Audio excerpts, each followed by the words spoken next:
여러분 반갑습니다. 연해주 한인들은 1937년도에 중앙아시아로 강제이주를 당했습니다. 그리고 아무것도 준비되어 있지 않은 중앙아시아에서 성공적으로 정착을 할 수 있었습니다. 그 이유가 된 것은 바로 집단농장입니다. 집단농장이 존재했기 때문에, 또 집단농장이라고 하는 제도가 있었기 때문에 우리 고려인들은 짧은 기간에 성공적으로 낯선 땅에서 정착을 성공적으로 이룰 수가 있었습니다. 중앙아시아에는 많은 고려인 집단농장이 있습니다. 그 중에서도 가장 대표적인 집단농장은 김병화 집단농장입니다. 소련의 대표적인 집단농장으로 알려져 있는 김병화 집단농장은 어떻게 만들어졌는지 알아보도록 하겠습니다. 고려인이 소련의 시민으로 인정받고 성장하는 데 바탕이 되었던 집단농장을 좀 더 알아보겠습니다. 집단농장은 모스크바 소련 공산당에서 1년 수확량을 각 집단농장에 명령을 내립니다.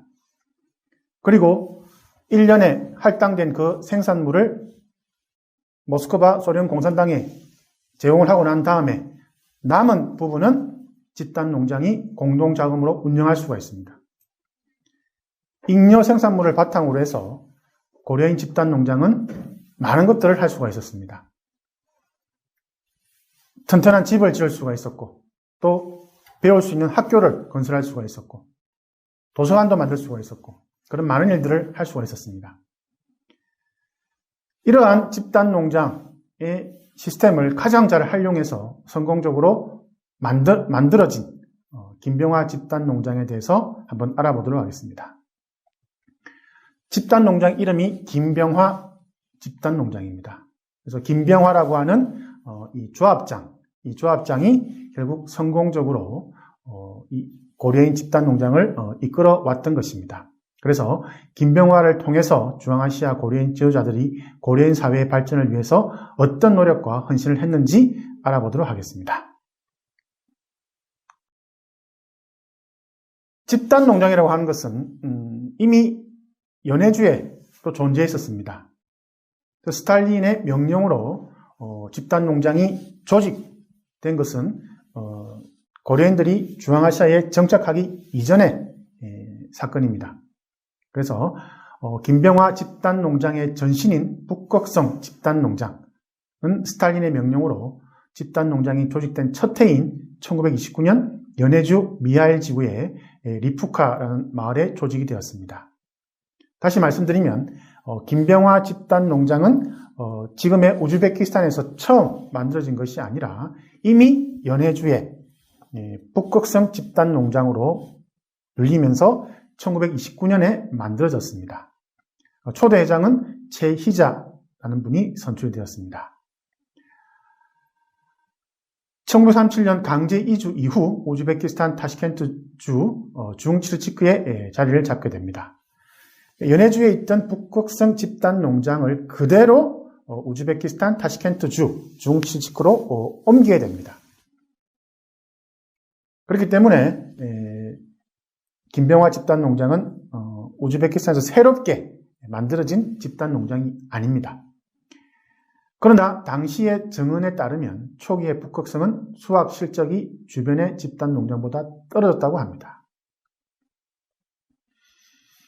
다시 말씀드리면 연해주 지역에서 이미 그 당시에 한인들이 정말 많은 노력을 통해서 땅을 개간하고 농사를 지었습니다.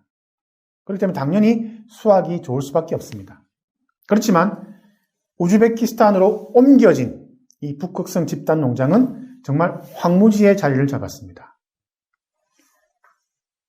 맨손으로 땅을 개간해야 되고 또 맨손으로 도랑을 파야만 됩니다.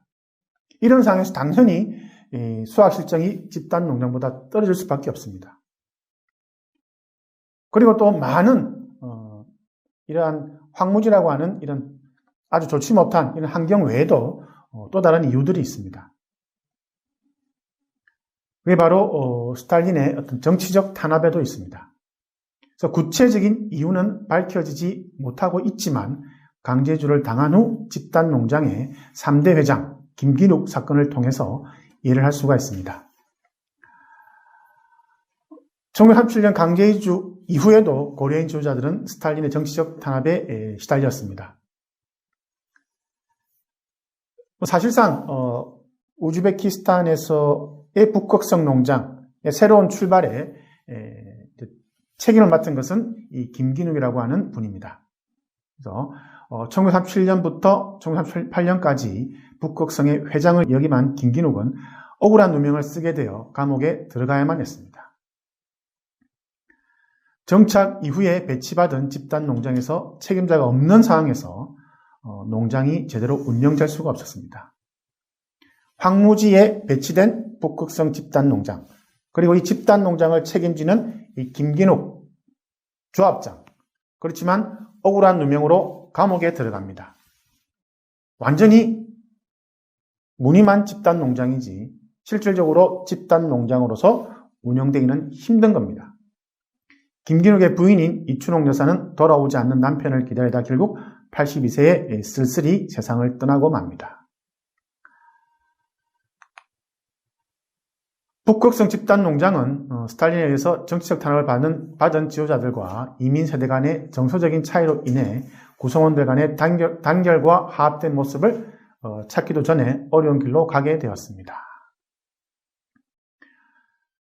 사진을 보시면 최희자, 정안드레이, 김낙생, 김기눅, 이보호 이러한 역대 북극성 집단 농장의 조합장을 제가 제시하고 있습니다. 다시 말씀드리면 스탈린이 만든 이러한 집단 농장이라는 제도 속에서 최희자 이분이 집단 농장의 최초의 설립자이자 조합장이 되었고, 그 다음에 정안드레이, 이름이 안드레이입니다. 러시아 이름입니다. 어떻게 보면 러시아에서 출생한 분으로 볼 수가 있습니다. 그리고 확실하지는 않지만 러시아에서 살면서 개명한 것으로도 이해할 수가 있습니다. 이렇게 우리 지도자들은 러시아 시민으로 살기 위해서, 소련의 시민으로 살기 위해서 노력을 했습니다. 그리고 정안드레이 이 조합장은 집단 농장 이름을 북극성으로 개칭했습니다. 5대 회장인 김병화 사후에 6대 회장인 조 알렉세이 엘리셰이비치가 1974년에서 1985년 회장을 역임했습니다. 이후에 1985년부터 우즈벡인이 7대, 8대, 9대 회장을 역임하였습니다. 다시 말씀드리면 연해주로부터 시작한 이 북극성 집단 농장은 우즈베키스탄으로 옮겨지게 되었고, 실질적으로 이 우즈베키스탄에서 만들어진, 새롭게 출발한 이 북극성 집단 농장을 김병화라고 하는 분이 이 조합장, 회장을 맡음으로 인해서 성공적으로 많은 것들을 달성하게 됩니다. 그리고 이러한 과정에서 고려인 집단 농장이 다른 민족이 만든 집단 농장을 합병까지 하게 됩니다. 이것은 무엇보다 앞에서 말씀드렸던 잉여 생산물에 있습니다. 그래서 김병화라고 하는 이 조합장, 회장이 성공적으로 집단 농장을 만들었던 것은 결국 잉여 생산물과 연관성을 가지게 되는 것입니다. 그래서 다른 민족이 설립한 어떤 집단 농장보다도 고려인이 만든, 특히 김병화 집단 농장에서 만든 생산물이 타의 추종을 불허했습니다. 그래서 많은 잉여 생산물을 통해서 다른 민족이 세운 집단 농장을 합병하는, 그러니까 적극적으로 합병을 하기도 했고, 또 정말 제대로 굴러가지 않는, 운영되지 않는 집단 농장 스스로가 김병화 집단 농장에 합병을 원하기도 했습니다. 여기서 주목해야 되는 것은 1985년부터는 우즈베크인이 7, 8, 9대 회장을 역임했다는 것입니다. 그래서 이 부분은 아무래도 많은 시간이 흐르면서 다른 민족이 세운 집단 농장과 합병하는 과정에서 발생하는 문제일 수도 있고, 특히 우즈벡인들이 지금 우즈베키스탄에서 많은 인구를 차지하기 때문에 어떤 그 인구 수에 비례해서 점차적으로 우즈베크인이 이러한 그 성공적인 집단 농장의 조합장, 회장을 맡을 수도 있는 것입니다.